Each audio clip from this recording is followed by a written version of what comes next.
Hey friends, Cathy here.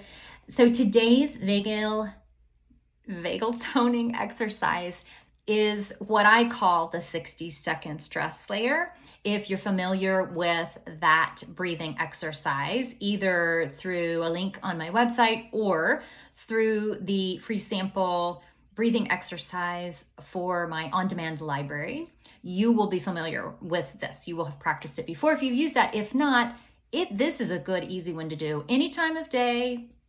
I especially want to encourage you to do some of these vagal toning exercises when you're not agitated or stressed out, because it's just like exercising our bodies, our physical bodies.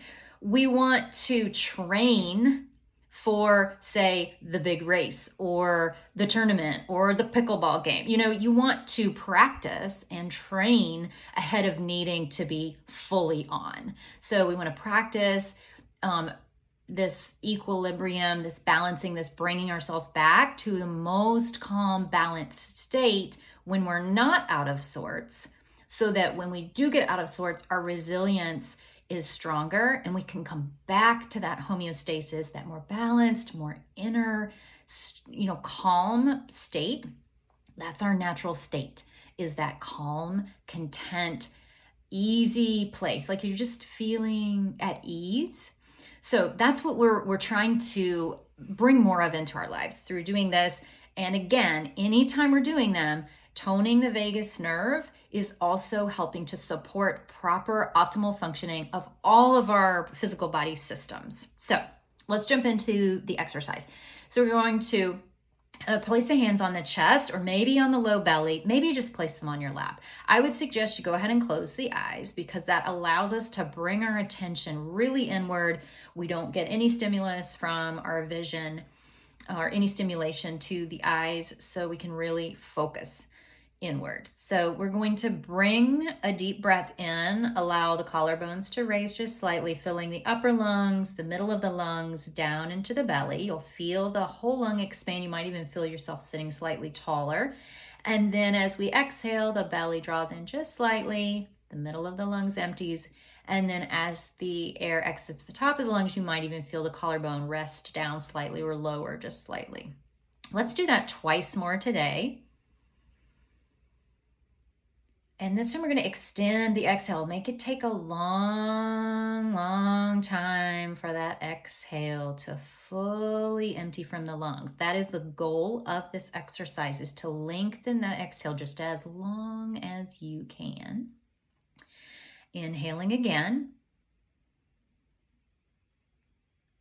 Slow, controlled exhale, slowing down the exhale. When we focus on this slow exhale, we are cueing the parasympathetic nervous system that we are safe, and to bring that rest and digest state back online. Let's do it again. Inhaling. Upper lungs fill, middle lungs fill, lower lungs fill. And then slowly exhaling. We're feeling the air leave. You might notice how it feels as it flows out through the nostrils. Let's do one more here. Just notice any physical sensations, as well as any emotional or mental changes, feelings. Just notice what's coming up for you. And keeping that exhale long, smooth, and steady. Now, gently open the eyes. This is something you can do also if you're in the middle of a tense situation, if you're at a work meeting, on a Zoom, in a conflict with your partner or a neighbor or friend or any other human being. If things are getting tense, you can keep your eyes open, you can keep engaged, but you just breathe very mindfully. The other person might notice you taking a pause, and you can simply say, I'm taking a moment to calm myself a little bit. I'm feeling tense. And this is a way to help calm your nervous system during a tense situation. The other person may just, if you're in a work situation too, you might just say, I need a minute. And you just take a pause. They don't really have to notice. I mean, you're not necessarily breathing in a way that's really noticeable. You notice it because it's making a difference in your body and in your mind and in your emotions. But the other person isn't necessarily going to notice anything. So this is, again, something that if you're doing it in the moment, you may want to follow up after the tense situation has been resolved or you have stepped away from that tense situation, and do this in private. Go ahead and place the hands on the body where you're feeling the tension and close the eyes. So you're following up to bring yourself back even more into yourself and into that more regulated state.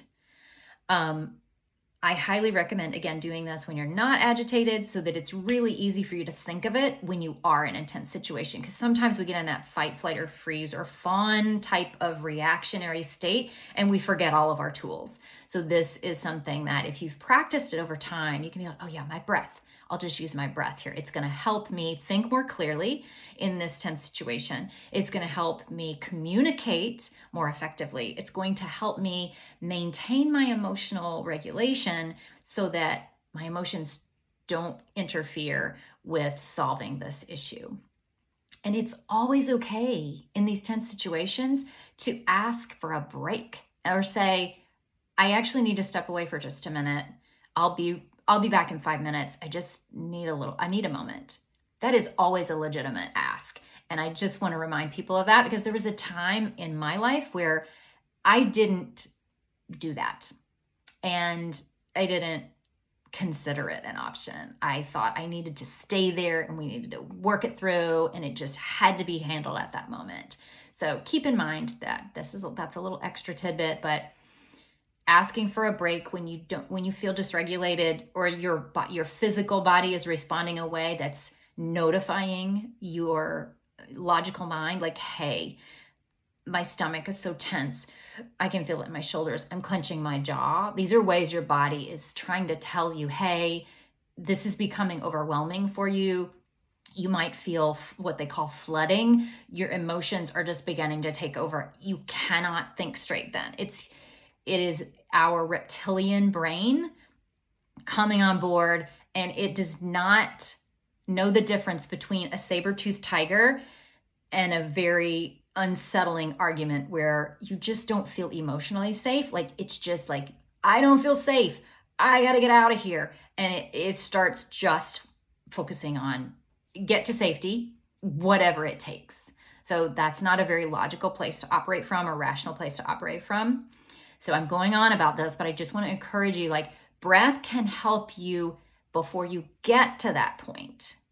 But once you get to that very dysregulated point, you're probably going to need to step away, then bring in the breath, because you can feel safe when you have taken that break away from whatever the situation is.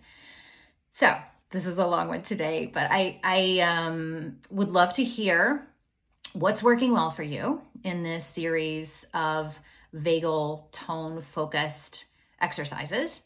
And if you have questions about any of these and how they work, or if you have questions about how they're working for you and ways to make them more effective, or if you're not feeling the effects and you want to refine what you're doing, reach out, send me a message, make a comment below this video if you're finding it on YouTube, and let me know, because I'm here to provide more information and support you as you are making these little deposits into your health, longevity, and well-being deposit account. I'll see you on the next one.